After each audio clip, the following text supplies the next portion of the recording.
Ok, empezamos, Pepe.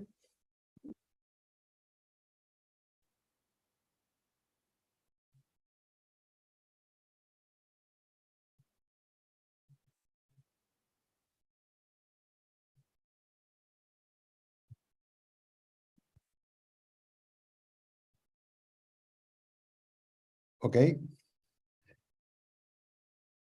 Bueno, primero voy a hablar en español. Doris después va a hacer también una breve presentación en inglés. Esta webinar corresponde a parte de los resultados de un proyecto que estamos realizando con FAO y que tiene que ver con el estado de los instrumentos para la adaptación de la acuicultura al cambio climático en América Latina y el Caribe. Agradecemos a todos los asistentes. Vamos a tener espacio también para preguntas. Y, y también unas breves palabras de personas importantes que nos acompañan. Si no ha llegado Alejandro, nos va a acompañar en primera instancia Pepe Aguilar Manjarres y después una breve presentación de Ivette. Por favor, Dori, una breve introducción en inglés.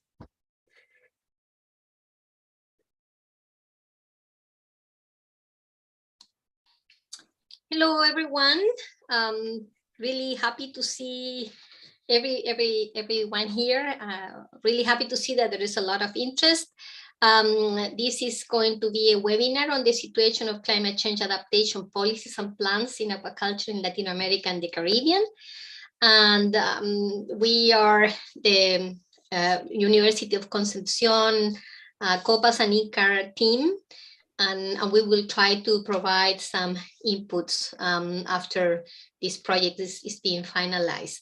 I think some of the presentations will be in Spanish and some of them will be in English. My presentation is in English and I can speak Spanish, or I can use my presentation in English and also speak English. So you perhaps let me know what would be the best option. Welcome. Okay, Ivette, please.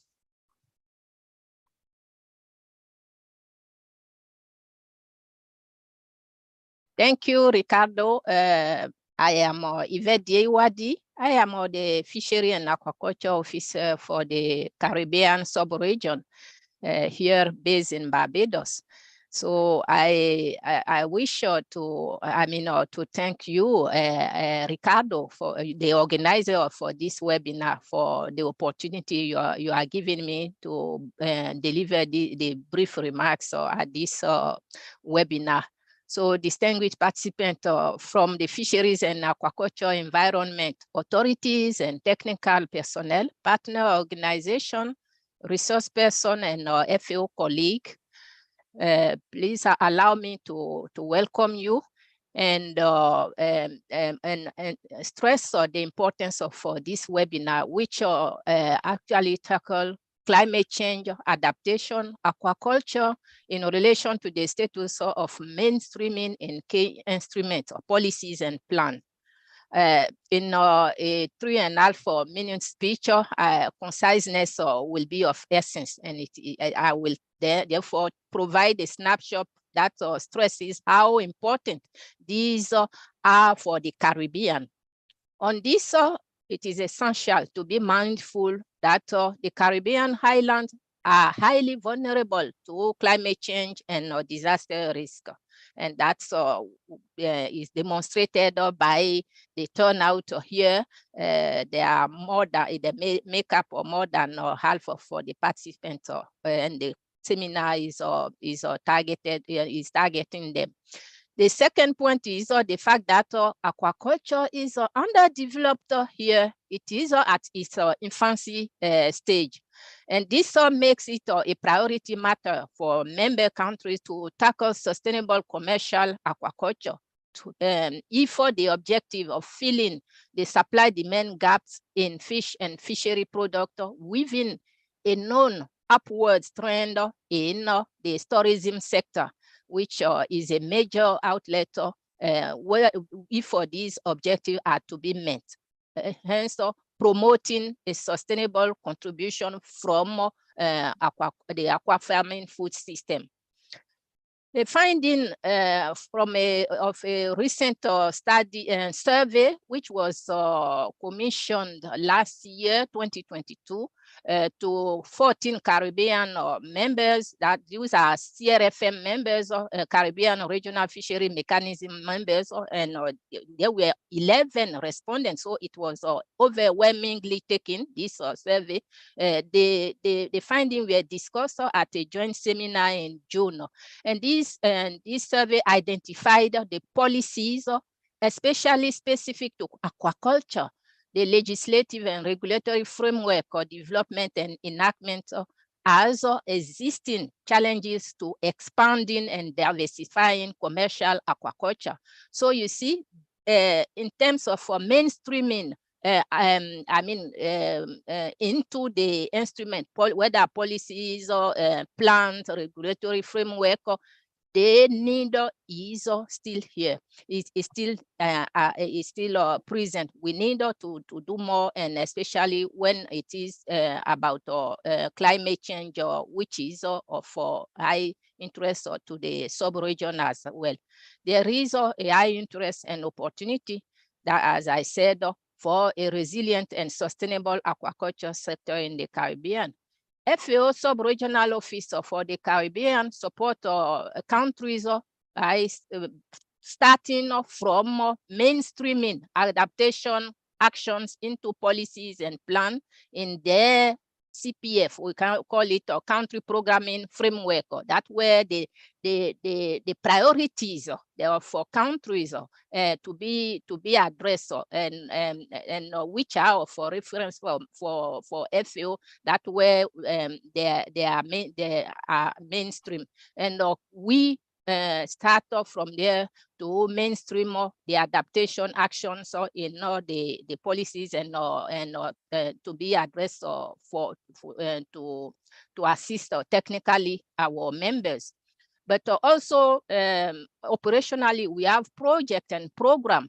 And I'm sure my colleague Iris, who is here, who has been coordinating one important project or specific to climate change or adaptation in the Eastern Caribbean countries. She will mention this one, the action that we are taking briefly in a presentation. Dear participants, I am certain that we will all be attentive and make this 1 hour seminar a very fruitful event.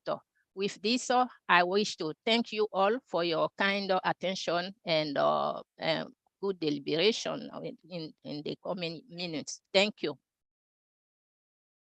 Over to you, Pepe. Thank you very much, Yvette.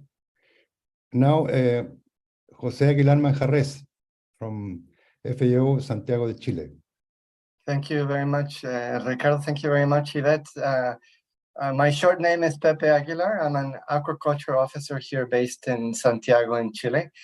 I must underscore that climate, without question, was, is, and will continue to be a top priority, especially for developing countries, and especially for both artisanal and small-scale aquaculture.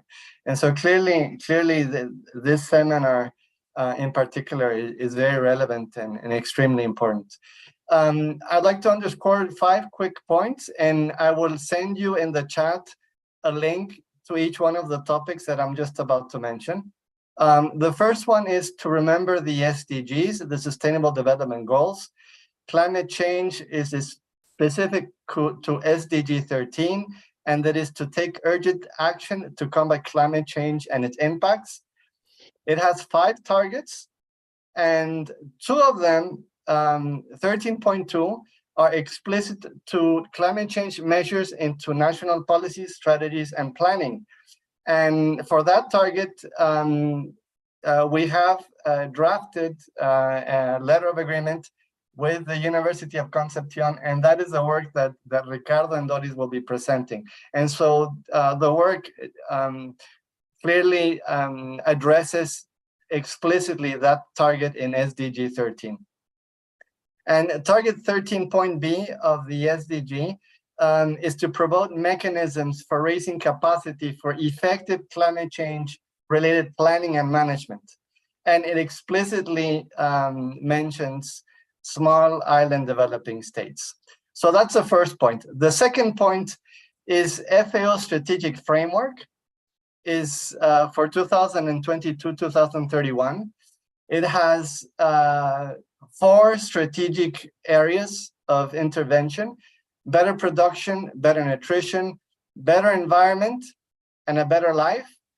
And within the context of better environment, clearly combating climate change is of top priority. Number 3, the FAO Fisheries and Aquaculture Division has recently launched their strategic program.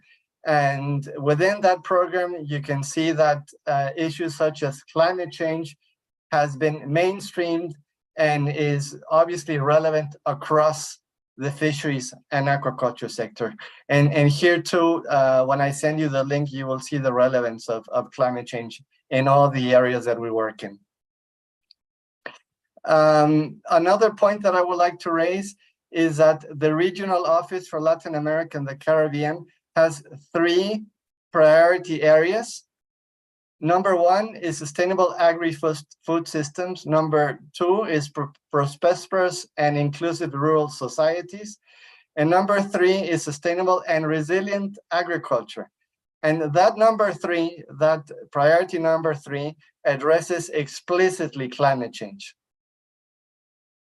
And lastly, the last point I want to make is that we have, as many of you know, we have the Commission on Small-Scale Artisanal Fisheries and Aquaculture for Latin America and the Caribbean. This is a commission that that meets once every 2 years. The next meeting will be at the end of March this year. And this commission back in 2019 prioritized work for the Commission on Climate Change. And therefore, based on this request, and it was again reinforced in the meeting in 2021, in both meetings of the Commission, country delegates from the region underscored the importance of FAO work on climate change for fisheries and aquaculture. And so these are just some of the key areas or key topics. There are many more, of course, but these are the most relevant. And I'll send you the links just now in the chat. And lastly, I want to say that it is my pleasure and honor to have my colleagues Iris and Ricardo and Doris here present. They have been colleagues for many years, and the work that they're going to present to you is extremely valuable. And I'm very grateful for your participation, and I hope you have many questions to ask. Thank you very much. Thank you very much, Pepe. Ahora tengo el placer de presentarle a Iris Monero, espero haberlo pronunciado bien, que nos va a hacer la presentación Shocks and Emergencies in Fisheries and Aquaculture. Please, Iris, you have the floor. Thanks so much, Ricardo. Yes, I was just going to say, will you let me share the screen? Thank you so much. Hold on. Right, you should be seeing it well now. Well, thanks so much for giving me the floor. I'm the new fishery officer based in FAO Rome on shocks and emergencies, solely for the fisheries and aquaculture sector. However, I'm sure many of you, I've seen quite a number of names on the list coming, that I interacted with when I was the regional project coordinator of the Season for Fish project based in Barbados, working in the Eastern Caribbean, or prior to that when I was still working for the University of the West Indies, also in Barbados.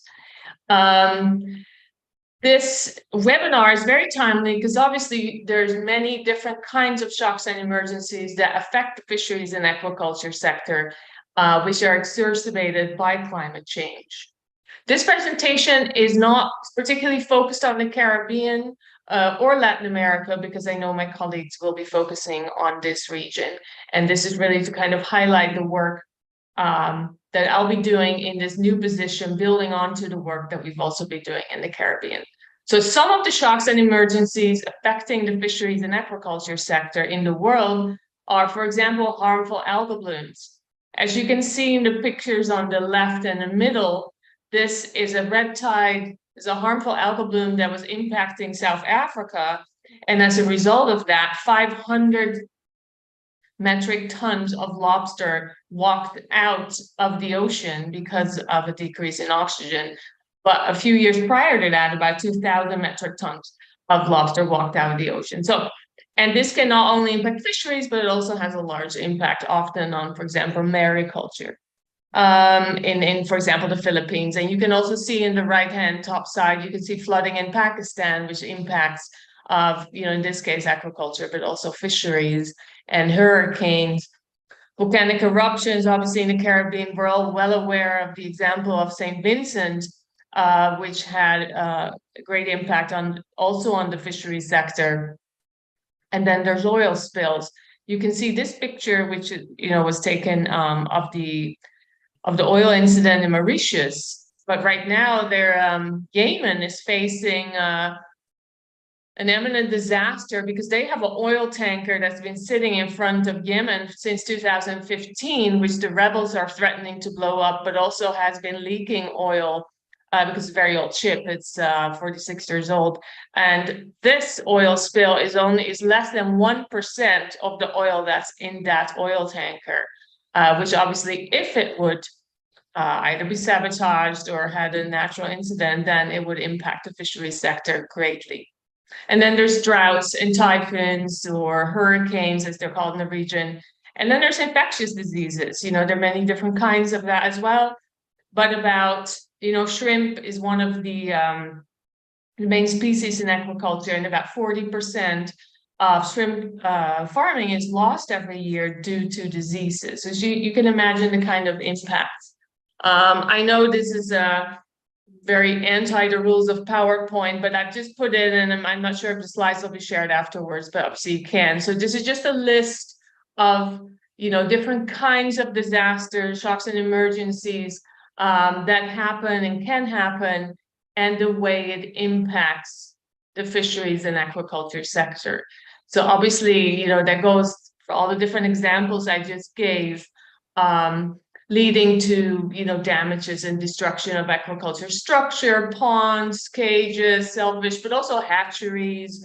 Often an issue is disruption of power. If the pumps don't work, it could kill, wipe out all your stocks.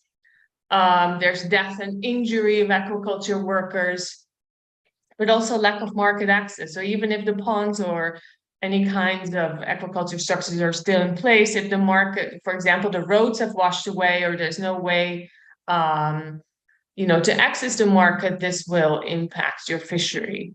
And one of the things I didn't mention in the previous slide was also, for example, marine heat waves, which greatly impact, for example, aquaculture in fresh waters, in lagoons specifically, and can kill off mariculture and has great impacts on that. And heat waves are becoming more intense and more increased also as a result of climate change. And 8 out of the most severe 10 events have been in the last decade. So you can imagine that this will only increase.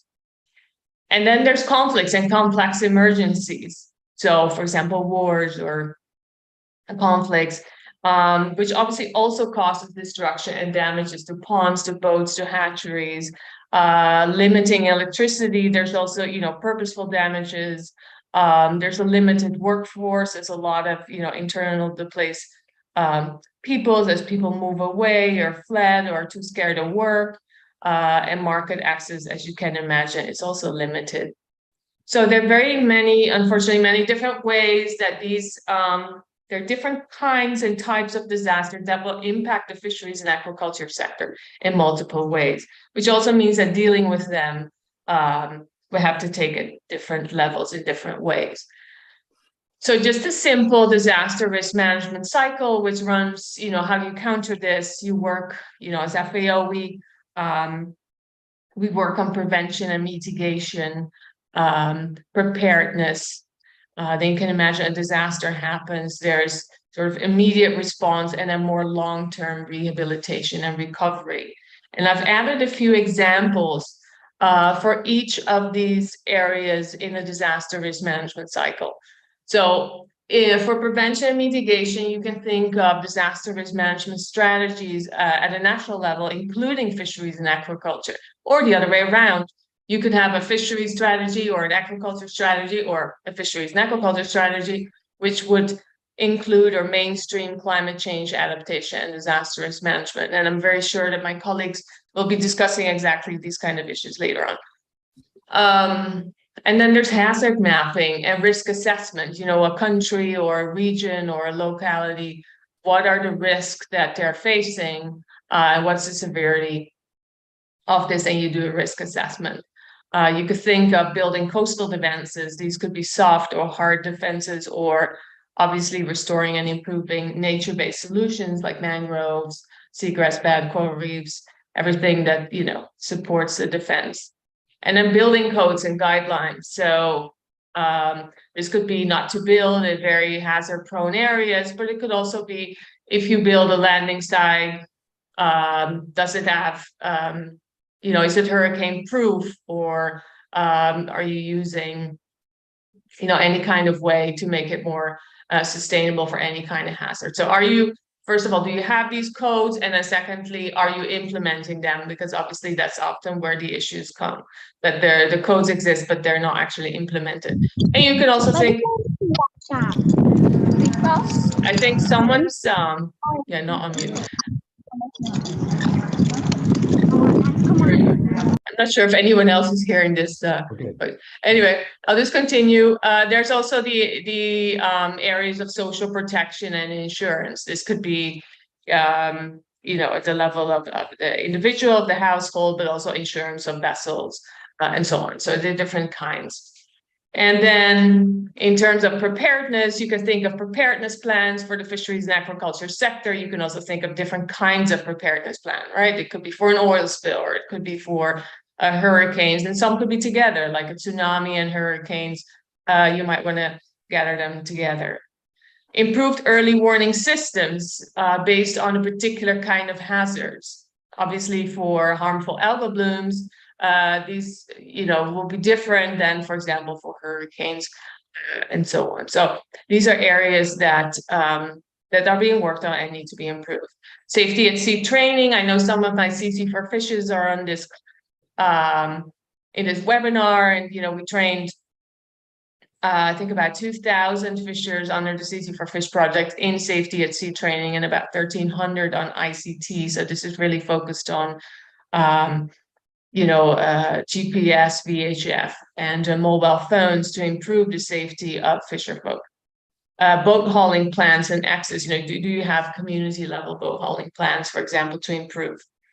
Disaster coordination teams could be developed and implemented, is probably included in, for example, a fisheries and aquaculture strategy or a disaster risk management strategy that could be focused particularly on the fisheries and aquaculture sector. And there's a need to collect baseline data. In the Bahamas, when we did the post-disaster damage and needs assessment, there was no data on the number of boats or the number of fishers, which obviously makes the post-disaster damage and needs assessment very difficult. So these are areas that baseline data need to be collected. Then there's post-disaster damage and needs assessment training, which is often lacking, just say generally, to include the fisheries and aquaculture sector. And if the fisheries and aquaculture sector is not well included in the post-disaster damage and needs assessment, it also means that they will not receive the necessary rehabilitation and recovery funds. So it's very important to have people trained and have this included in the PDNAs. And then there's simulation exercises in terms of the disasters. What if this would happen? You know, who would be doing what? What are the different roles? Obviously, you have the disaster with emergency action and rescue. And then at the sort of immediate stage response level after an emergency, you can think of immediate interventions, initial rapid assessment, the start on the mobilization of relief grants, and initiate insurance claims. And then for the sort of long-term rehabilitation and recovery, you'd have to do a full post-disaster damage and needs assessment, mobilization of resources, rehabilitation and reconstruction, and building back better. So, for example, climate smart. And then lessons learned, review and revise the DRM strategies. This is a tiny little example of one thing we did in Dominica under the Sea for Fish project was that the government operated shrimp hatchery was destroyed by, it was actually Tropical Storm Erica and Hurricane Maria in 2016-17. And as a result of that, local farmers lost their local source of seed, which obviously stopped the shrimp production. So FAO partnered with the government to rehabilitate the farm in 2010 with climate change resilience and building back better measures, such as concrete walls around the structure, utilizing hurricane roof ties for the rafters. And the first shrimp harvest was in August 2020. And since then, quite a number of shrimp farmers are using this for their, using the hatchery. So last but not least, as I'm now in this new, FAO's never had a person working particularly on shocks and emergencies for the fisheries and aquaculture sector. So I'm initiating this period to assess and map the work that FAO is doing across all the different units and across the region on shocks and emergencies in fisheries and aquaculture, to identify the needs of the countries and the region and identify the gaps and challenges. But also developing templates, which is partly based on existing templates, for example, coming from animal health in terms of infectious diseases, but also coming from other areas or other UN units. And also developing templates, for example, for risk assessment, preparedness plans, assessing and documenting the requirements and interest of donors, so that I can support better, linking the various needs of countries and regions to the interest and funds available of donors. And so develop a work program from this and support, and not only developing a new work program, but also supporting the FAO projects that are already in place to best mainstream, disaster risk management for the fisheries and aquaculture in whatever way that or form that comes. And like I said, to learn from other regions and also to exchange information, because as we all know, one region might not know what another region is doing. So it's important to share the lessons, the best practices and lessons learned, and the development guidelines and documents and DRM strategies and plan. Noting that there are also already many good documents available, like the documents I'm showing here. PEPA was involved in the first one on guidance on spatial technologies for disaster risk management and aquaculture. And then there's two other fisheries and aquaculture emergency response guidance and guidelines for the fisheries and aquaculture sector on damage and needs assessment emergencies. So to really create sort of a hub, a database with all these resources and information. So with that said, I'll stop here. So and I thank you very much for your time, and I'm looking forward to hearing more of all the other presentations. Thanks. Thank you very much, Iris.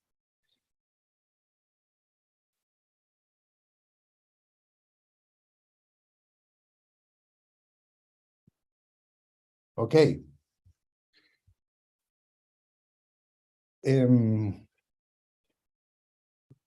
Voy a continuar hablando en español. ¿Y qué veremos en este webinar en relación al proyecto que mencionaba al inicio? Y que básicamente lo que queremos mostrar es un contexto primero de los grandes números que están detrás de la acuicultura en América Latina y el Caribe. Y después Doris va a presentar cómo la acuicultura está enfrentando este proceso de cambio climático que ya está sucediendo en el planeta. Y después los resultados que tenemos de la evaluación, análisis de los instrumentos orientados a la adaptación al cambio climático en acuicultura en América Latina y el Caribe. Y finalmente unas breves conclusiones y recomendaciones que hicimos como equipo.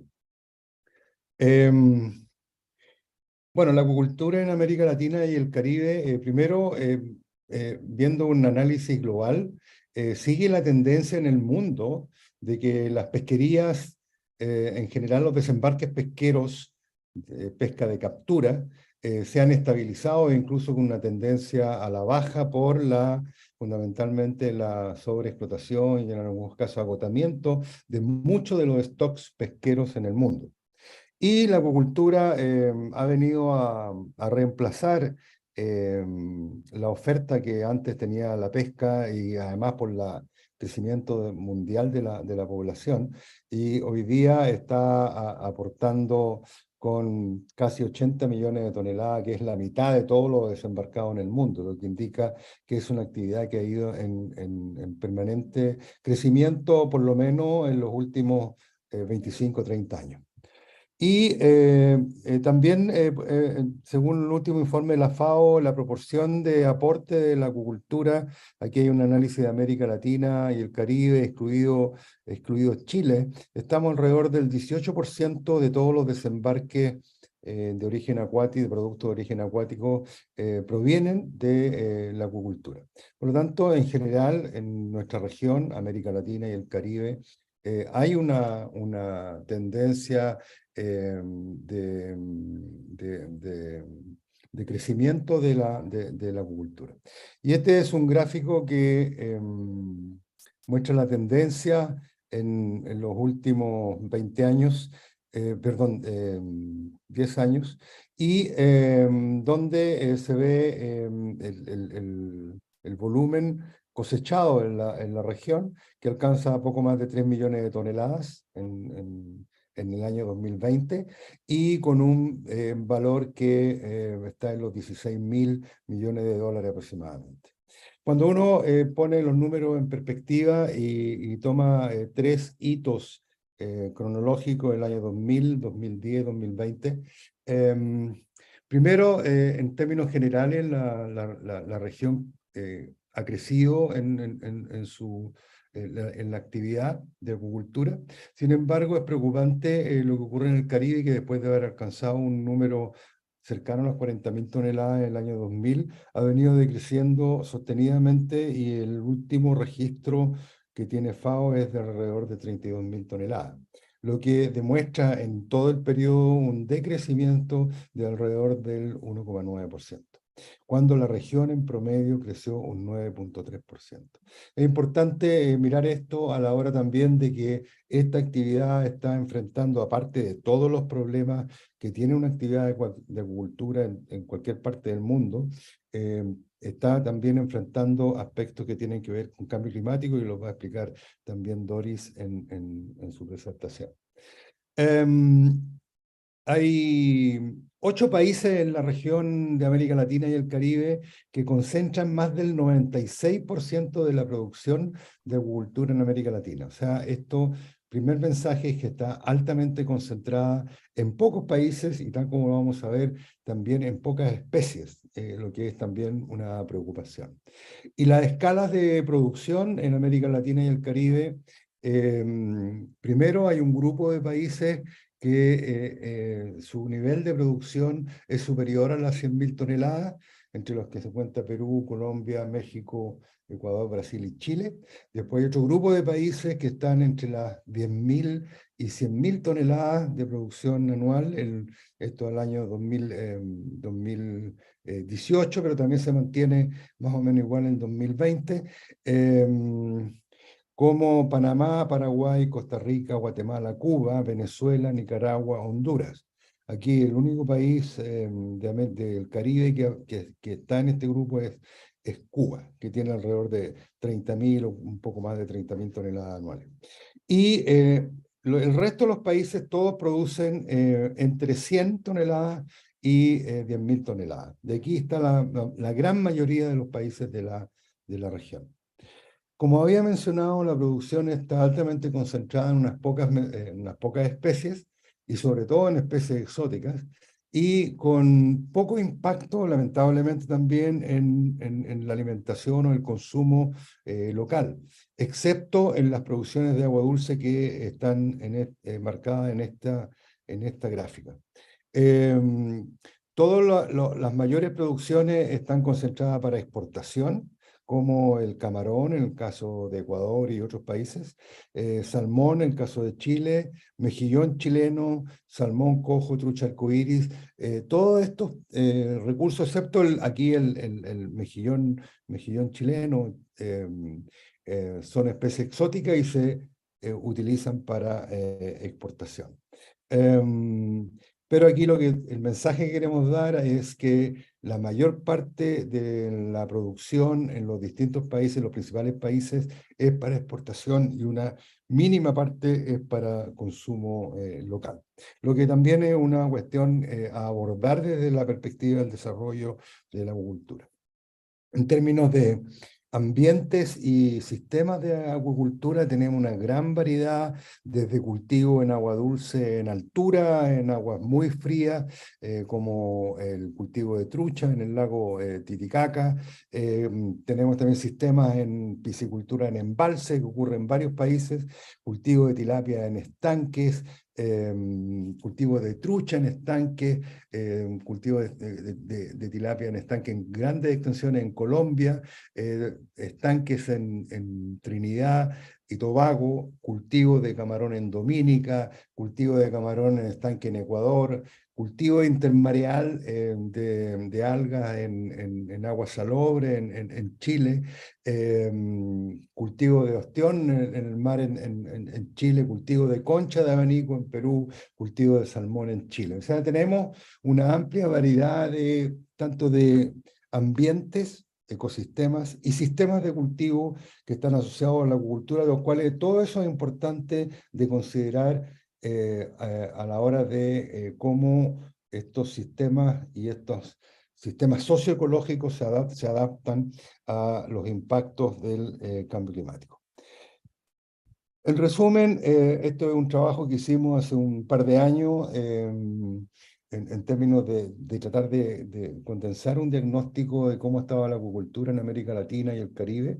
Hay una población que sigue creciendo, 654 millones de habitantes, un ingreso per cápita, un PIB per cápita, Producto Interno Bruto, de poco más de $8.000, un bajo consumo de pescado en la región, tenemos alrededor de 10 kilos per cápita cuando el promedio mundial es 20 kilos per cápita, a pesar que hay países como Perú dentro de la región que tienen un alto consumo de alrededor de 20 o 25 kilos per cápita, lo que es bastante señero en términos de ejemplo a seguir en términos de consumo de pescado.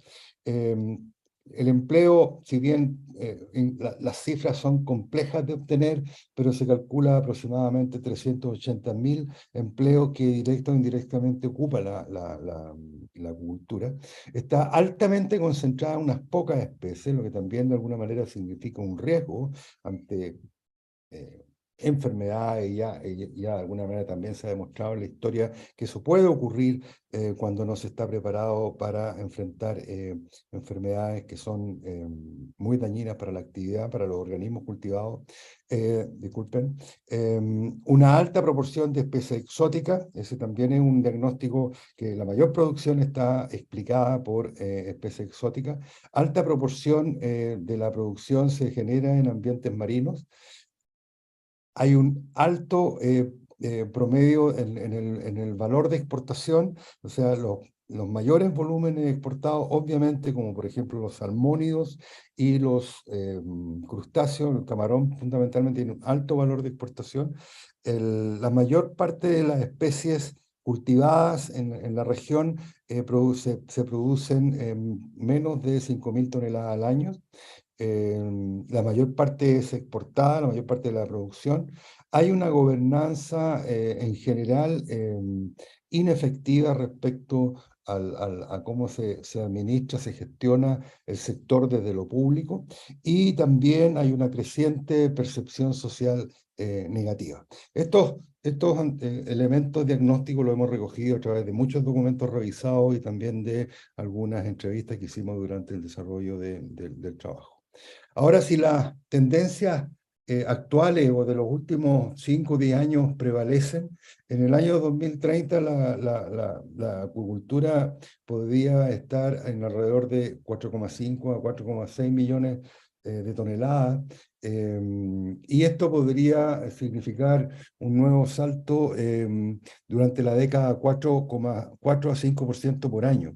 Eso va a depender mucho también de cuánto se pueda alinear la gobernanza del sector con todas las incertidumbres que está generando en muchas partes el cambio climático. Entonces, el cambio climático es una variable a considerar y creemos importante mirar sobre todo a aquellos países que son más vulnerables a los efectos, a los impactos de este proceso que ya está en curso.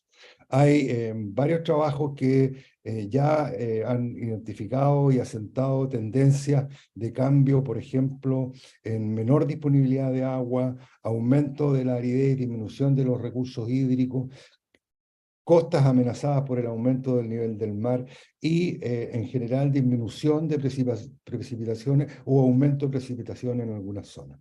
Entonces, estos elementos son muy relevantes. Es muy relevante identificar riesgos y estimar vulnerabilidades de nuestra cultura enfrentando este proceso de cambio climático. Y respecto a eso, nuestra colega Doris Soto hablará en la siguiente presentación. Si hay preguntas, por favor, escucho.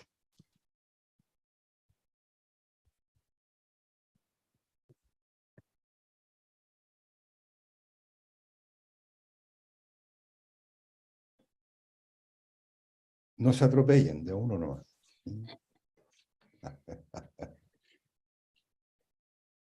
Bueno, si no hay preguntas o en el chat, Paul, ¿hay preguntas?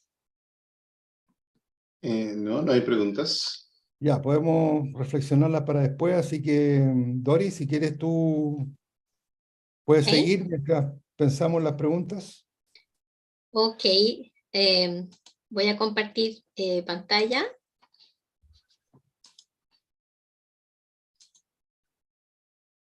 Okay, can you see my screen? Okay. Yes. Okay, well, I will essentially summarize some important elements related with hazards and the process of adaptation in aquaculture. Probably most of you are familiar, no, with the most important forcing factors that generate hazards and impacts. But very often the farmers, the producers, have a confusion. They don't understand very well, and sometimes this is relevant, that they have a better understanding of about the hazard and the chain of impacts. As you know, given the two scenarios for climate change, even reinforced in the last IPCC scientific report, the report number 6, it's very clear that the increase in temperature and the reduce in precipitation are some of the most important main forcing factors in Latin America and the Caribbean, and they will generate other hazards, okay? And this is quite relevant. But please notice that the scale is very broad, so we still know very little about the scales at the local level. It is also important to mention that the 6th assessment report has an interesting summary, and I invite you to review the report that provides some information about the observed and projected impacts and the confidence level. And I'm sort of highlighting here the Caribbean part to notice that, of course, ocean and coastal ecosystems are very vulnerable, and the food and fiber, the food production also. But also, it's important to mention that the confidence level tends to be low because we have very little information in some cases. Well, perhaps compared to fisheries, aquaculture is restricted to the fish and the organisms we farm are restricted to the places where we put them. While the fisheries, I mean, they can move. I mean, wild fish can move to other more suitable places, but the organisms we farm are in the places we put them. So they are, of course, under the hazards. They suffer the hazards where they are located. And some of these hazards generate impact that are directly related from the increase in greenhouse gas emissions.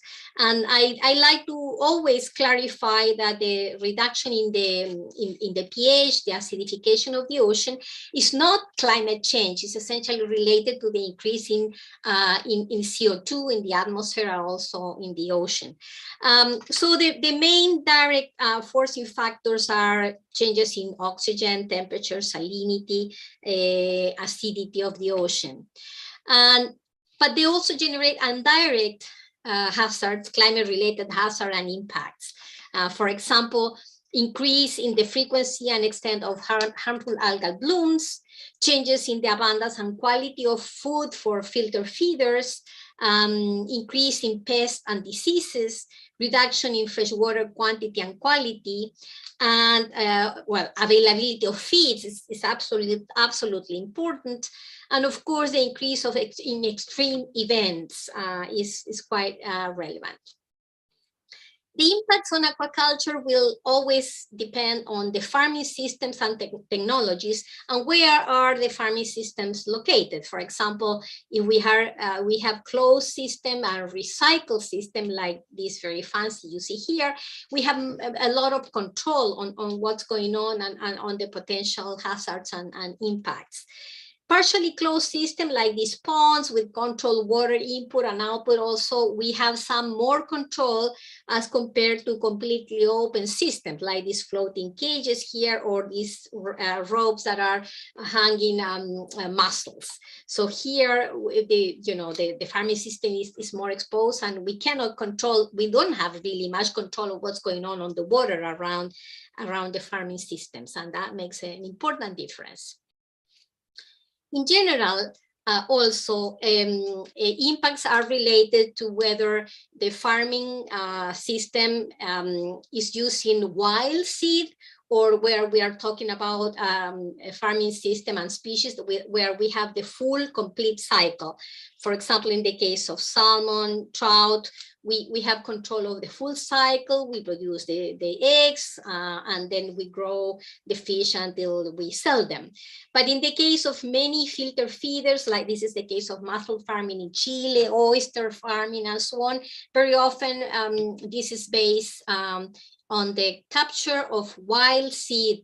And in that sense, we really don't know whether we are going to have wild seeds or not. So we are, this makes the system much more sensitive.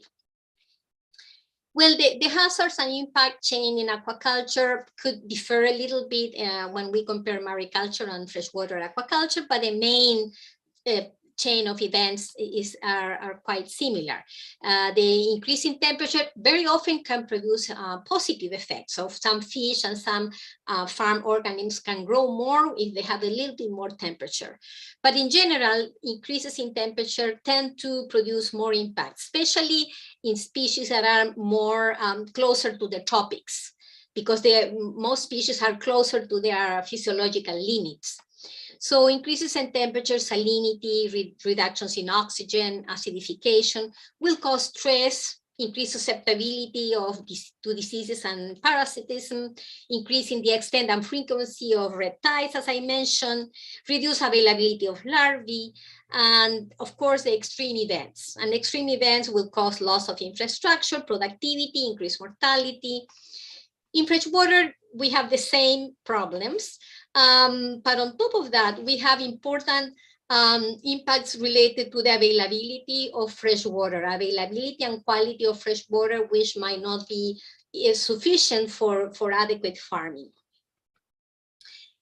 It's important to mention that we are exposed to short-term impacts and to long-term impacts. Heidi was talking about heat waves. Heat waves can be related, or normally are related, to shock or very unexpected events.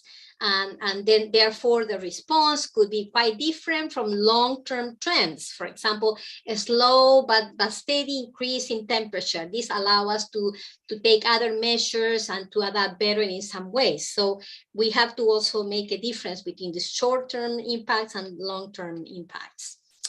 And there are some generalities about the vulnerability of aquaculture systems. In general, freshwater aquaculture tend to have higher risk and vulnerability compared to marine systems. Aquaculture in shallow water tends to be more risky than in deeper waters. There's more buffer around. The aquaculture, as I mentioned, based on wild seed, tend to be more vulnerable when seed is coming from hatcheries. Long life cycle versus short life cycle. Of course, species that have a narrow physiological tolerance are more vulnerable than species that have a wider physiological tolerance. When we farm species that are very high in trophic level, for example, very top predators like tuna, for example, or salmon, the risks are higher because we go through a larger food web versus when we farm species that are closer to primary productivity, you know, like seaweed or filter feeders. Monoculture tend to be more vulnerable than polyculture. But here I always put a note of caution, because we tend to think that a diversified aquaculture, polyculture, integrated multi-trophic aquaculture is more resilient. However, this is true always when the species involved are responding in a different way to the same hazard. For example, IMTA systems are not more resilient if the major hazard are increased in the frequency of larger storms. We could lose both, you know, the components or the different components of the integrated multi-trophic system. So we need to understand the hazard, and then we can talk about vulnerability. Clearly, poor planning and poor management is much worse than adequate planning and management. Weak governance is much worse than having good, stronger governance. Well, there are many, I think today compared to 10 years ago or 15 years ago, there are many important assessments at global level. FAO has produced 2 reviews already, and they are available in various languages. And there are other reviews on the vulnerability of aquaculture-related livelihoods at the national level. We have done some very specific analysis of vulnerability. For example, we have a case study on salmon farming that, even though might not be a good example for the Caribbean, the study is very easy to follow the framework, so we can replicate the approach. Well, before the production of the IRR6 report, the IPCC 6 report, I contribute to that together with Ellen Gurney-Smith, and we produce sort of a summary of the hazards and unexpected impacts for mariculture in Latin America and the Caribbean.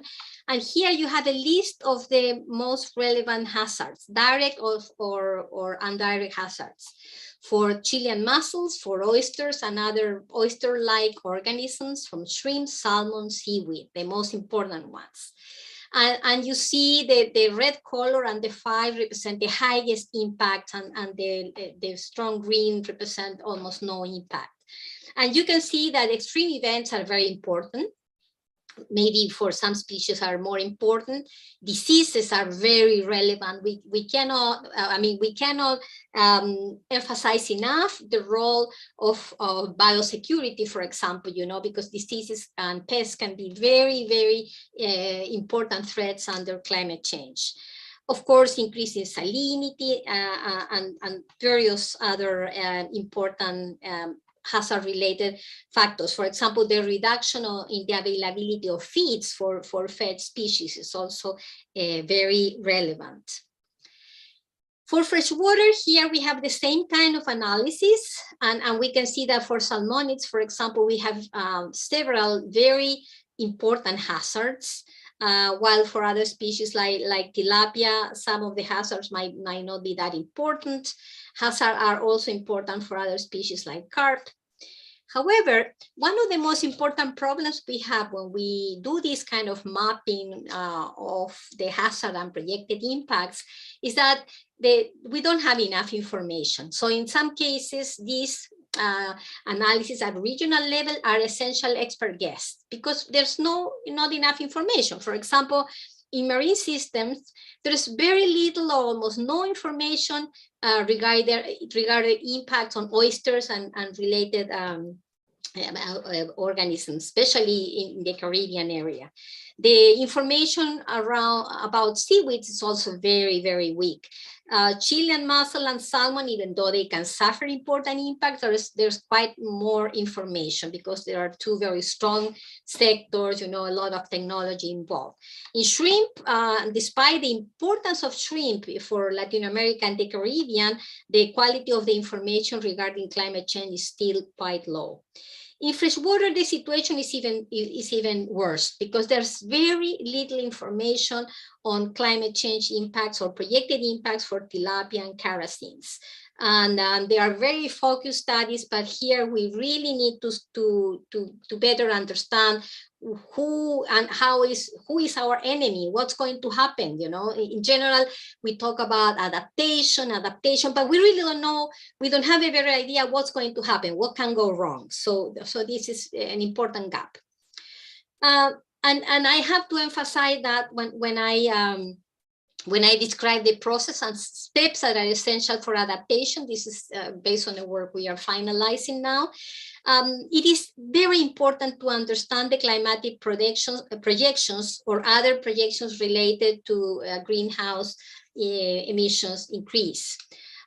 So any kind of climatic projections, even if they are at the large scale, are very relevant. And then it's important to identify the hazards and the chain of events. And we need to try to do risk assessment. The better we do risk assessment at local level and identify better the hazards that are more relevant, why the system is risky, we can devise better, more focused adaptation. This is very often a big problem in our region. Well, I use here as a very quick example, an initiative that the Chilean government developed. The Ministry of Environment developed this atlas of climate change risk, and they did risk maps for several sectors, including food sectors, including fisheries, aquaculture, the coastal zone, tourism, and so on. And so what these risk maps do essentially is to cover these three first steps, to understand the projections, to identify the hazards and the change of events, and to develop an initial risk assessment. The risk assessment for aquaculture and for fisheries, coastal fisheries and small-scale fisheries, are available, and it's a very easy to use platform. You can play with the numbers and you can understand the relationship between the different risk components. Well, when we did work on the projections of potential hazards and impacts, the most important hazard for the main aquaculture production in Chile, salmon and mussel, comes as a result of the reduction in precipitations, so increasing drought. And this is very important because less fresh water entering the fjords and coastal zones means increased salinity, increased water column stratification, and also less rain in a very rainy area. When we have less rain, it means more days with sun, with more light, and more light is very often related or triggering harmful algal blooms. So these are more or less a chain of events. So we produce these risk maps and we focus and we use as proxy the increase in air temperature that might cause increases in sea temperature. And this is also very important to clarify, very often we don't have good measures and permanent evaluation of the coastal sea temperature. So we have to use the air temperature as a proxy, and we need to develop models to connect both. Well, the reduction in precipitation can cause a reduction on fresh water and increase in salinity. Again, we have to develop models trying to understand this connection. And these risk assessments are based in 3 components: the exposure, the sensitivity, and the hazard. In reality, this component should also include adaptation capacity, because this component is called vulnerability, but we use only a part of that, only the sensitivity, because the information on the adaptation capacity is being developed right now. So we need to understand what could we lose. And for that, we need to have good statistics, good information on production at local level. And we also need to understand what characteristic of functions render the system more susceptible to be affected, less resilient. We cannot modify the hazard, clearly.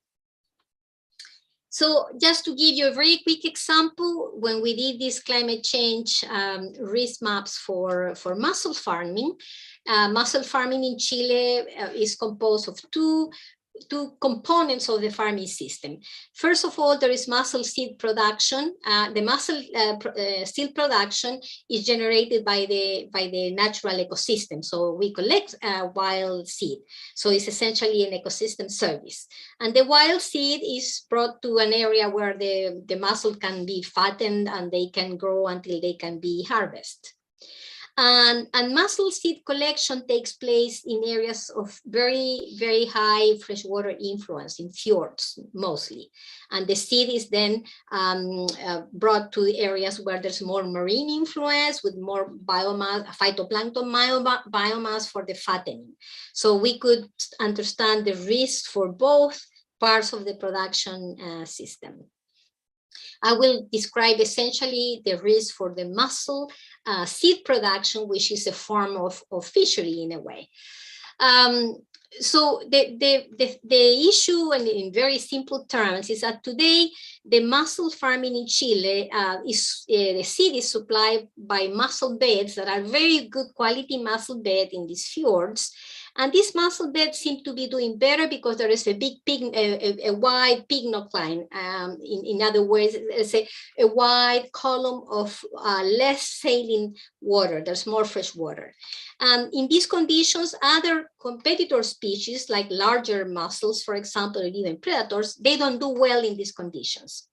And so these mussel beds can produce almost a mono production of seeds, and that's very good because the seed collection is quite efficient. However, the decrease in the fresh water is reducing this pycnocline, and these competitors are moving up. So the mussel beds apparently are being reduced. So the production of seed is going to be weakened in the future. So we developed this risk assessment based on the analysis of the hazards, and also we try to understand the sensitivity, which are the conditions that make the mussel collection more sensible.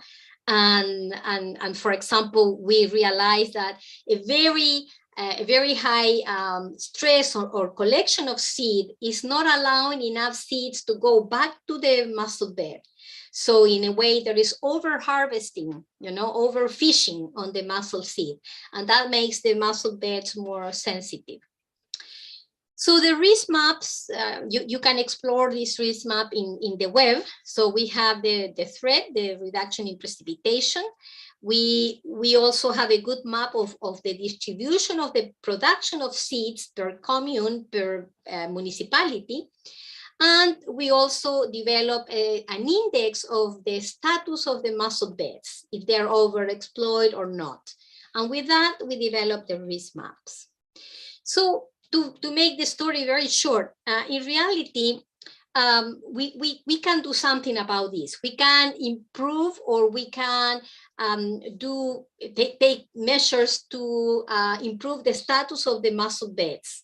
So, for example, right now, there is a very high collection of seed in these ropes, but about 90% of the initial larvae that stick on the ropes is lost. So in general, we have between 80 or 90% of the initial seed collected are lost. So that's a very, very inefficient system.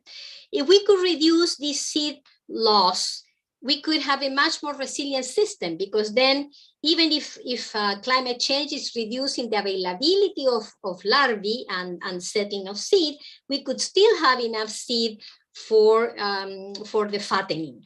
So there's very clearly something to do here.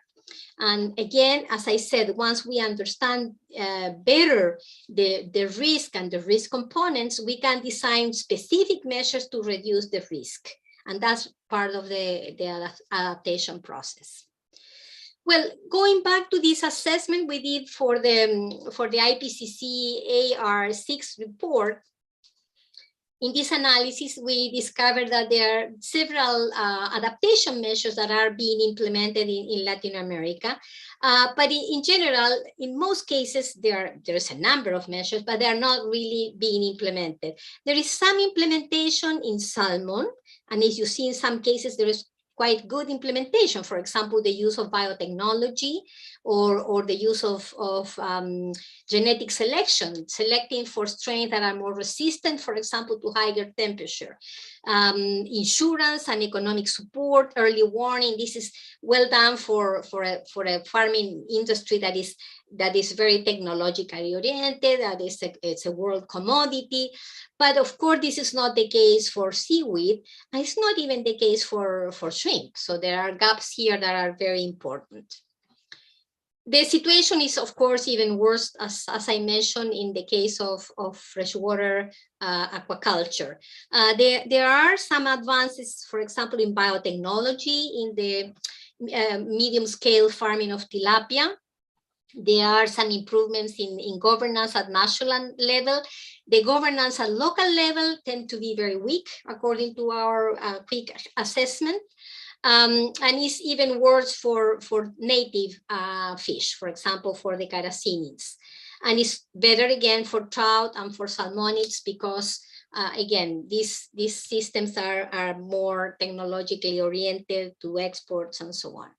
So I want to finalize here to leave some as key message the importance of the information at local level, to develop even some very simple risk assessment approaches that allow us to devise more specific adaptation measures. And I leave it like that. Thank you. Muchas gracias, Doris. Dado que estamos más o menos bien en la hora, vamos a dejar las preguntas para el final de las presentaciones, pero antes quisiera dar unos 5 minutos para escalas técnicas, café y otras, y volvemos en 5 minutos, siendo las 16:15, volvemos a las 16:20. ¿Les parece?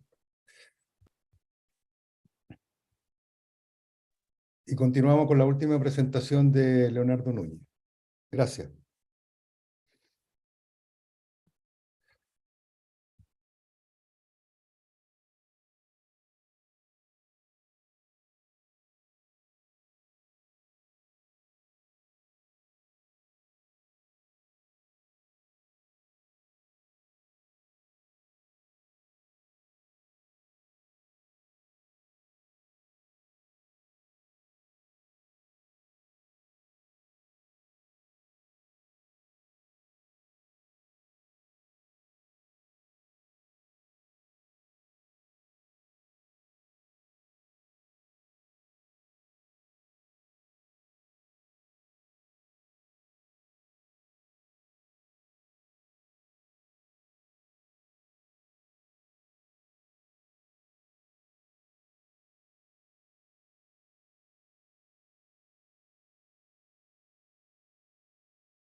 Ok, vamos a recomenzar y voy a dejar con ustedes a Leonardo Núñez, quien va a hacer la última parte de las presentaciones, y luego vamos a comenzar las preguntas finales que tengan sobre todo lo que se ha presentado. Por favor, Leonardo.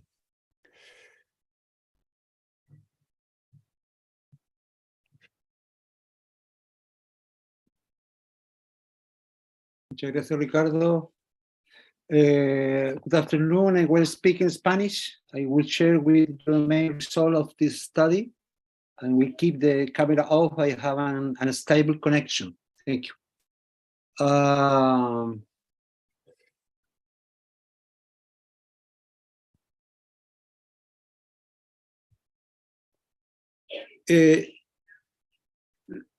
Voy a compartir con ustedes los principales resultados del estado de los instrumentos de manejo para la adaptación al cambio climático en acuicultura en Latinoamérica y el Caribe.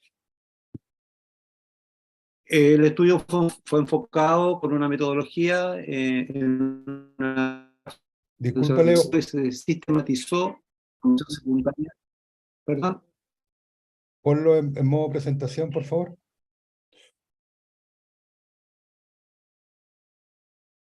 Gracias. En donde en bases de datos o sitios web especializados, específicamente FAO, CLAC y Regata, fueron exploradas las leyes, las regulaciones, las políticas, las estrategias públicas a nivel nacional y las acciones de gobernanza que responden al cambio climático.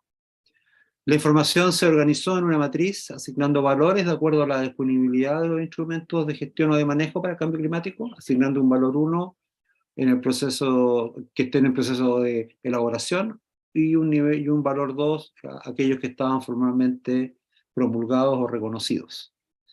Posteriormente se realizaron entrevistas con informantes calificados en una muestra de 8 países, México, El Salvador, Nicaragua, Costa Rica, Ecuador, Colombia, Perú y Brasil, con el fin de preguntar o conversar acerca de las principales características de la acuicultura en estos países más específicos, el estado de desarrollo de las principales, las amenazas que están complicando o que podrían complicar el desarrollo de la acuicultura, y qué se está haciendo en el presente para enfrentarlas. ¿Qué instrumentos más específicos están en desarrollo o están disponibles para generar acciones para la adaptación al cambio climático? Antes de comenzar con los resultados, quisiera compartir con ustedes que Latinoamérica y el Caribe es una región reconocida porque es extremadamente vulnerable al cambio climático, debido a su dependencia de algunas actividades como la pesca y acuicultura muy fuerte de los cambios climáticos, y además presenta una baja capacidad de adaptación.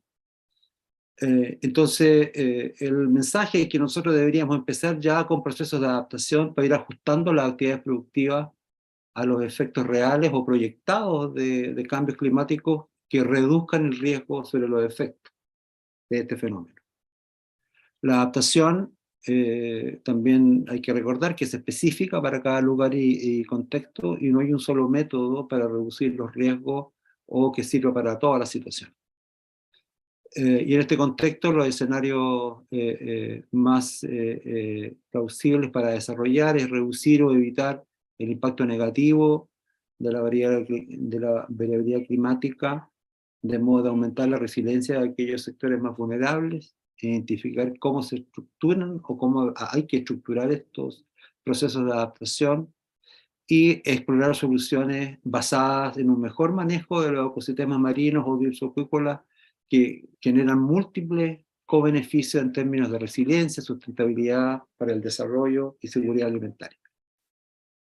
Dentro de los principales resultados y de la revisión de los instrumentos de gestión de política pública, está en el caso de América Central, en aquellos países que representan el 86,7% de la producción de esa subregión en América Central, presentan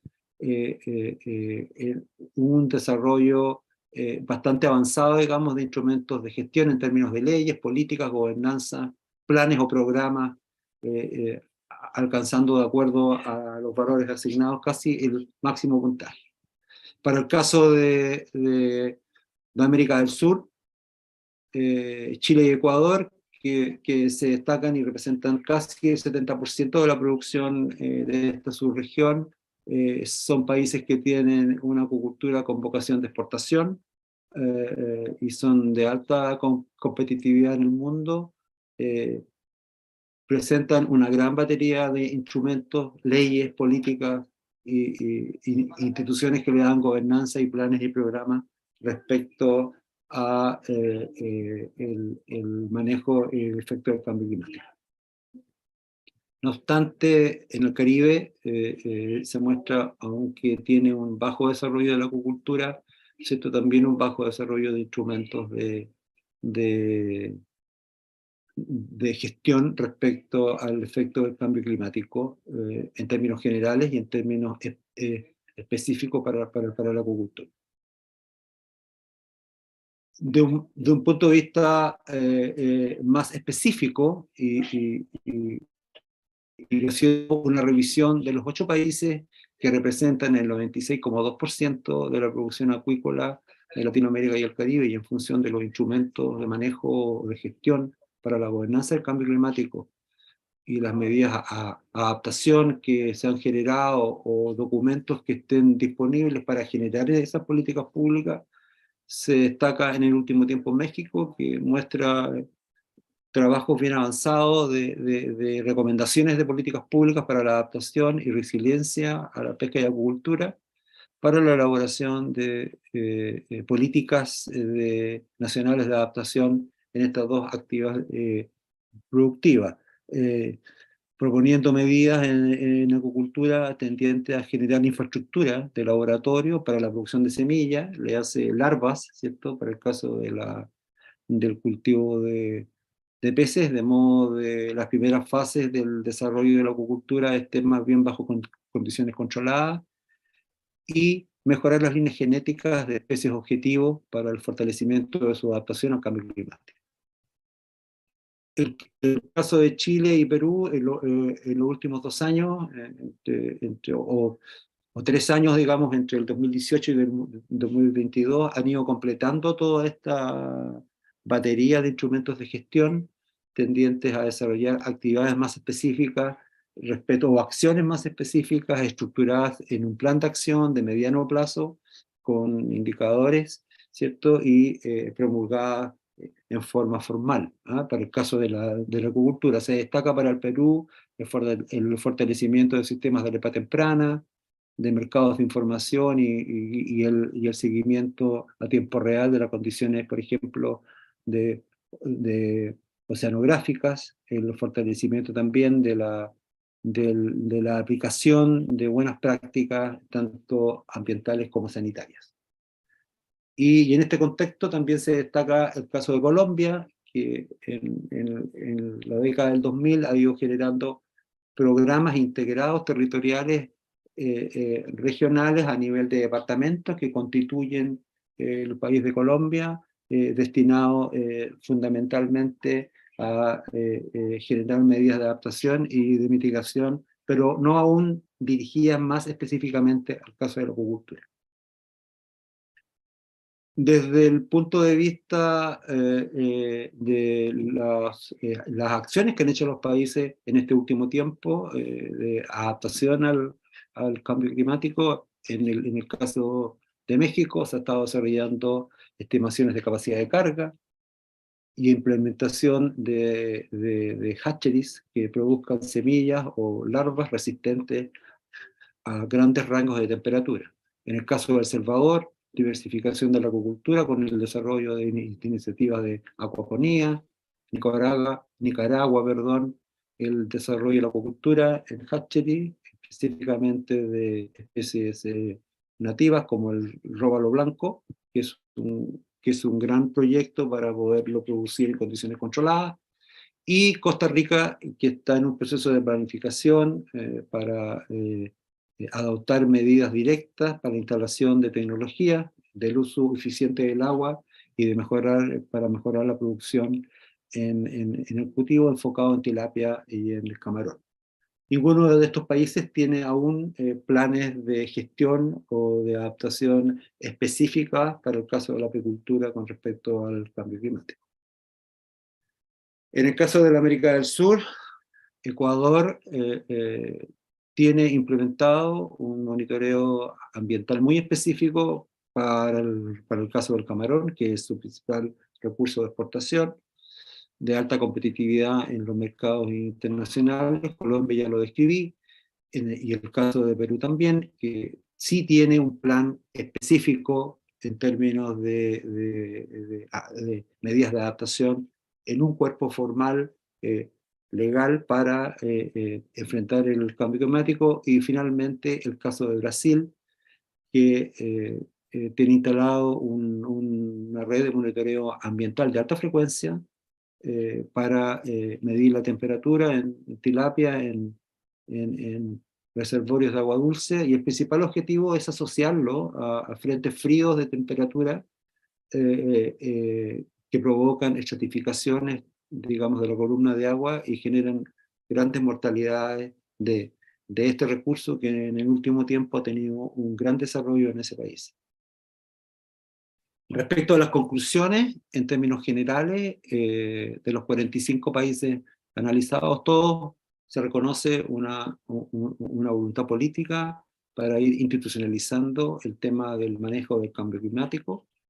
26 de estos países a lo menos han generado un instrumento de manejo de adaptación al cambio climático, y solo Chile y Perú son países de Latinoamérica y el Caribe que tienen planes específicos sectoriales de adaptación al cambio climático en acuicultura. Algunas dificultades para instalar y desarrollar la acuicultura y hacer este manejo del cambio climático ha sido capacidades institucionales adquiridas, un débil financiamiento, digamos, de recursos para poder sostenerlos en el tiempo. En el caso de América Central y de Sudamérica, que muestran una acuicultura en pleno desarrollo, solamente Perú y Chile, como acabo de decir, tienen estos planes específicos para cambiar la acuicultura, y en el caso del Caribe hay un incipiente desarrollo de acuicultura y hay un bajo nivel de desarrollo e implementación de instrumentos de manejo, gestión para adaptación al cambio climático. Respecto de algunas acciones tempranas o acciones, digamos, de iniciación respecto a la gestión sobre el cambio climático, se reconoce que en México y Costa Rica, ¿cierto?, están desarrollando medidas de entrenamiento sobre el tema de cambio climático en el sector público, diseñando proyectos para identificar especies que resistan cambios ambientales extremos, y internalización de tecnología para el mejor uso del agua para el desarrollo productivo de la acuicultura. En el caso de Colombia, Nicaragua y Perú, se están diseñando medidas en coherencia con las características de los territorios y su vocación productiva, y el desarrollo de acuicultura en reservorios en el contexto del desarrollo de la agricultura bajo el enfoque de climáticamente inteligente.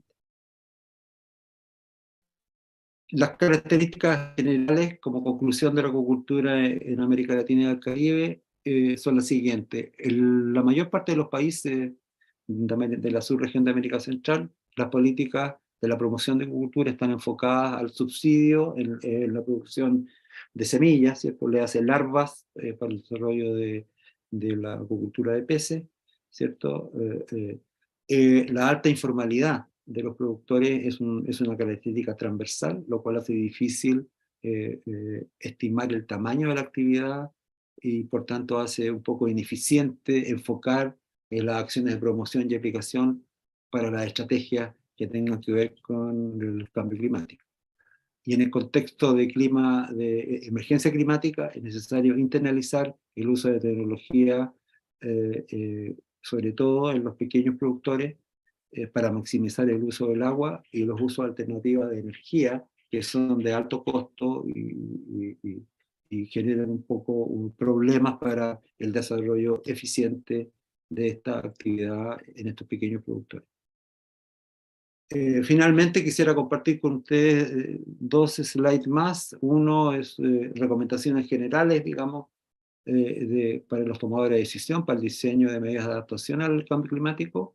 La primera consideración es que los planes nacionales solo consideran líneas gruesas, amplias de acción, y se requiere con urgencia, en este contexto de emergencia climática, el desarrollo de proyectos específicos que consideren los distintos impactos del cambio climático en la cultura y en los medios de vida de las comunidades afectadas. Se requiere tener mecanismos de coordinación a diferentes niveles de la gobernanza de cada país, tener información actualizada sobre la vulnerabilidad y las opciones de adaptación, sobre todo a nivel local, disponer de herramientas para la priorización y la evaluación económica de estas medidas de adaptación, y la instalación de capacidades permanentes institucionales con adecuada capacidad de manejo y de instrumentos de financiamiento que den sostenibilidad a todas estas acciones, digamos, de adaptación al cambio climático en el caso de la acuicultura. Finalmente, algunas consideraciones para el diseño de los planes de adaptación para enfrentar el cambio climático desde la acuicultura. Se considera muy relevante la incorporación de los procesos de participación en el diseño, implementación y monitoreo de los planes de adaptación, la incorporación en el manejo o un manejo con aproximación ecosistémica y de gobernanza participativa, que van a mejorar de todas maneras la resiliencia del ecosistema sobre los impactos del cambio climático y la sustentabilidad de los servicios ambientales que la acuicultura requiere para su desarrollo.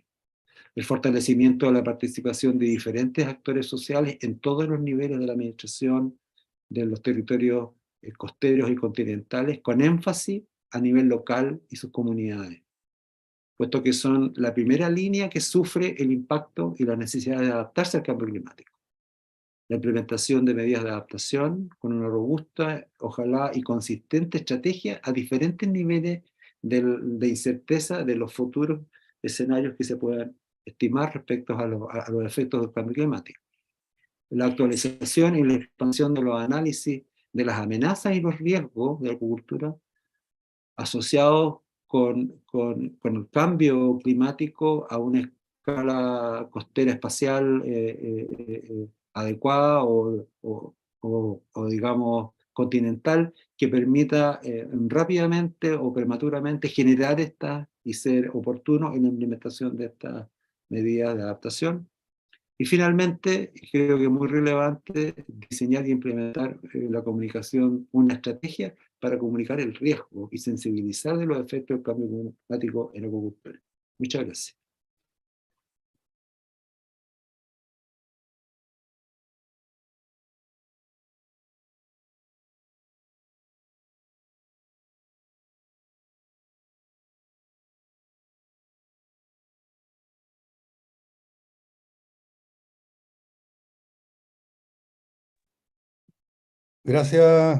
Gracias, Leonardo. Bueno, ahora ofrezco la palabra para preguntas, opiniones respecto a las presentaciones. Me parece que Pepe tenía un par de preguntas. Sí, gracias Ricardo, y gracias a todos los expositores y expositoras por un excelente trabajo. Thank you so much for your presentations. They were all excellent. Two quick questions just to start. I asked a question in the chat, but maybe perhaps Edith and Yvette can elaborate. The CC4Fish project was extremely valuable and interesting, but perhaps they can say a few words in terms of their follow-up. Oftentimes we see projects that are very successful, but unfortunately there aren't funds or there aren't follow-on activities. So what is the next phase? If Edith and Yvette could kindly elaborate on the plans for that. That's my first question. Okay. Iris, do you want me to chip in, or you want to start? I'll start and then I'll pass. Yeah, I think we responded in the chat. So yeah. I mean, there is currently a concept note which has been kindly prepared by Iris, and we need now to recruit a consultant who is knowledgeable in GEF, project development, to then develop further this concept note.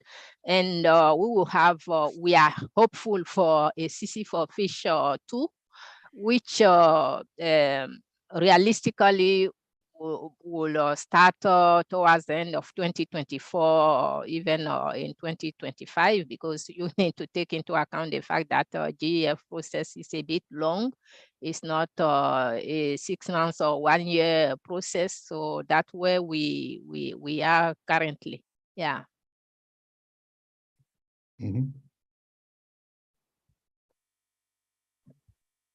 Thank you, Yvette.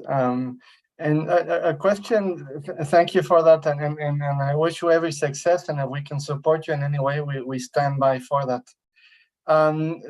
For Doris, as you know, I'm a very strong supporter of ArcLim, the atlas that you kindly presented, and as you highlighted in the presentation, there's little information for other species, but I'm excited to know if there are opportunities for funding and time to be able to expand the scope of species in the ArcLim Atlas for other species that you correctly mentioned need to be assessed. Are there any future plans, hopefully, for this year? No, not that I know. Well, a key element for this atlas is that you do a comparative risk assessment. So the risk value you obtain can be used to compare localities. So you can focus, for example, in a locality with higher risk than another. Or when you want to make a projection in time, I want to reduce the risk by 20% and so on.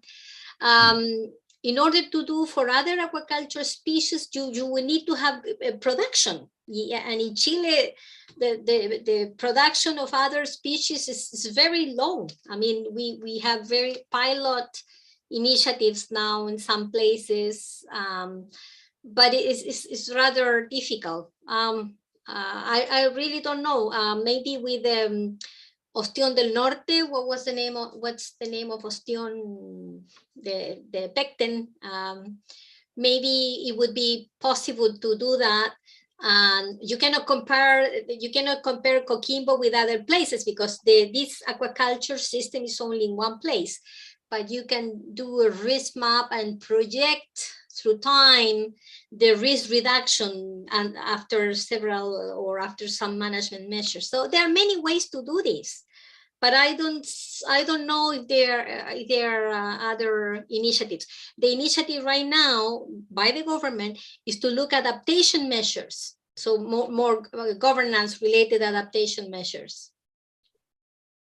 And I'm thinking out loud, and in terms of supporting the Caribbean, if funds were to be available, and if this is, I mean, I'm thinking out loud with all of you, would it be possible, if funds permitting, to create an atlas for the Eastern Caribbean or specific sections there, a similar atlas, taking into account the process that was done for Chile?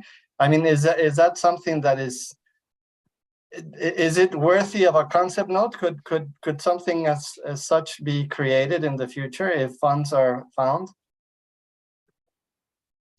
Just a very quick note on that. If you would like to do that, because aquaculture is very, very small in the Caribbean, right? So maybe it would be even more useful to do a risk and opportunity map. Yeah, maybe comparing to fisheries. So again, maybe you can do a risk and opportunity map based on localities, not on the productive sector. So comparing localities, villages, where you could maybe do the comparative assessment of fisheries and aquaculture. I think that's a very, very good answer, Doris. Hopefully, if there are, and if Aris and Yvette think it's a good idea, I don't know, who knows, but I think it's certainly worth thinking of. Thank you, Doris. Thank you. Thanks, Doris. I am taking note of this since we are right at the beginning of the year, and we are still trying to populate our program of work for the sub-region. We'll see how this could can materialize or perhaps be planned for next year. Thank you.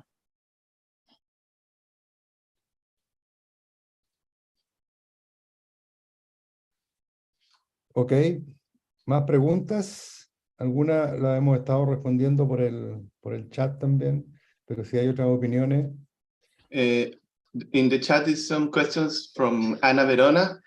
The first one is to reduce requirements in governance and local regional legislation in aquaculture in terms of seed availability, or in case of need, exotic species with economic interest. What is the main demand we should ask for to or specific state leaders? Is there a study that converts the requirement in a regional scale? I don't know who want to answer that. Well, if you allow me just a suggestion, I think it really depends on which are the objectives for development. Pepe mentioned the SDGs, but I think it would be very important to understand very clearly which are the SDG priorities for the region. And depending on that, you have to try to balance, the different options. Because again, when you want to use a wild seed versus using exotic species that have a closed cycle, there are pros and cons.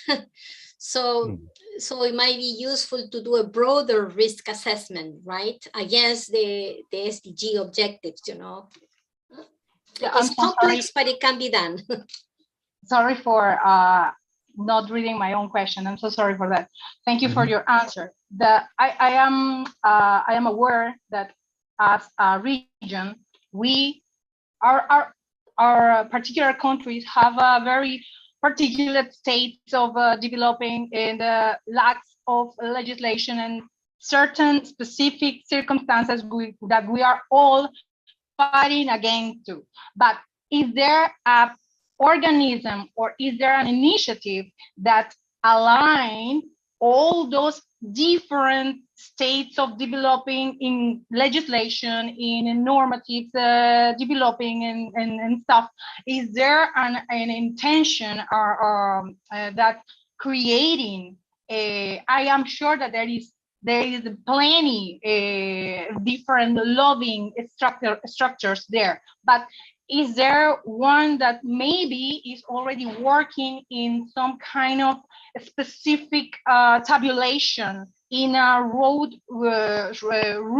map to perhaps working on improving those limitations that have been there for many times? And I don't know if it's the same for you, but every time we come together in different Congress or different symposiums, there is the same limitation that we always brought on the table. So I don't know, I think it's the intention of everyone here to overcome limitations, right? And if there's something that we could do to put these requirements right there to the state leaders to overcome the situation and come together as a region and work on it, I think that if there is no institution, there is no intention that we should work on it and do something about it and try to work it, but it's just an idea. I know that all of you are doing a great work in this stuff, but I just wonder if there is something right now happening with regards to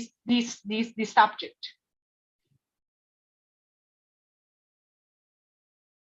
Mhm. Thank you, Anna, for your opinion. I agree also. Más There was preguntas. another question with regards INTA, if there's a chance for me to ask about it. For the INTA scenario, would you rather work or have you set this type of essay, I don't know, all of you, in projection of models to evaluate susceptibilities from abiotic factors or stressors that combine the variables of exposure, sensitivity, and hazards with different species? Have you already worked on it? I personally, I don't know of any specific work, but it's not that difficult. So I think, I'm not sure it has been done. It's not that difficult in the sense that if you are planning to do an integrated multi-trophic aquaculture activity, you need to do a very quick, easy to do risk assessment for every component of the system. If you use seaweed, for example, and you use mussels, or if you use seaweed and fish, you need to understand how these two components will react to the same hazard. It's quite possible that they will react exactly the same way under a big storm. You will lose everything, no matter if it's fish or seaweed. But if you have a heat wave, maybe seaweed will not stand it and fish will stand it. So you need to understand the way the different hazards will affect the different IMTA components.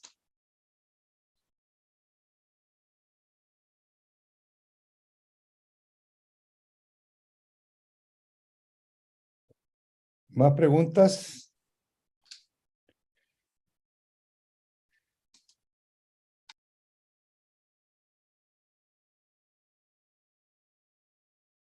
Pepe? Yes, I have one comment, and that is just to inform participants that the work that you have presented and introduced and is a justification for this webinar, which is this work on climate change adaptation policies and plans for Latin America and the Caribbean, will be eventually a publication, hopefully an FAO circular. And so I just want to inform participants that Doris, yourself, and other colleagues will be helping us prepare this publication and hopefully launch it within this year. Gracias, Pepe, por el comentario. Bueno, si no hay más preguntas. There's another question in the chat by Singh Renton. It is not immediately evident about the role level of small-scale aquaculture and its potential for poverty alleviation. The technologies involved seem to exclude artisanal and very small-scale players. At least, is this true? If so, is it not a concern with regard to equitable access to the industry by all? Anyone? Well, of course, I mean, like any other food system, you know, small scale is usually weaker than larger scale, more industrial scale. It's the same almost in any sector. And this is a problem also with small scale aquaculture, you know, because first of all, because often you don't have the local markets, a good demand that allows the small farmer, you don't have training, you don't have technologies. So I think there are many efforts, you know, worldwide to support small-scale aquaculture. Small-scale aquaculture does its best in Asia, because in Asia, eating fish is part of their life forever. So producing fish at local scale always will have a market, and there are value chains at local level. In Latin America, we have to build that. We have to slowly build that. And I think there are some advances. It's not easy, but I hope it will be done.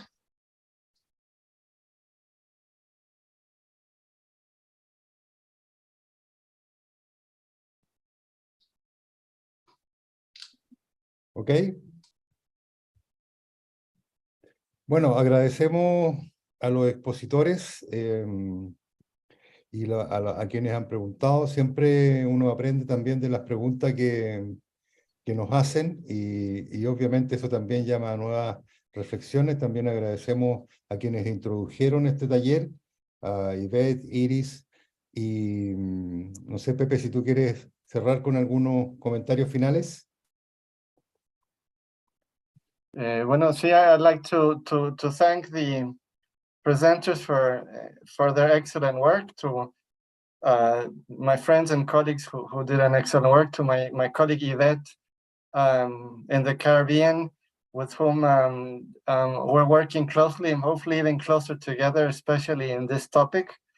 I underscore that we have the COPESCAD meeting at the end of March, and we certainly plan to bring back and report on the results of your work, Ricardo and Doris, and seek their views and their support to further continue this work, which, as we clearly mentioned from the beginning, climate change is here. It still is and will continue to be a top priority. And so for sure, rest assured that we will continue our efforts in making sure that we support you in this work. Thank you so much. Thank you. Gracias. Thank you. Bye-bye. Buenas noches, Iris. Buenas tardes. Bye. Bye.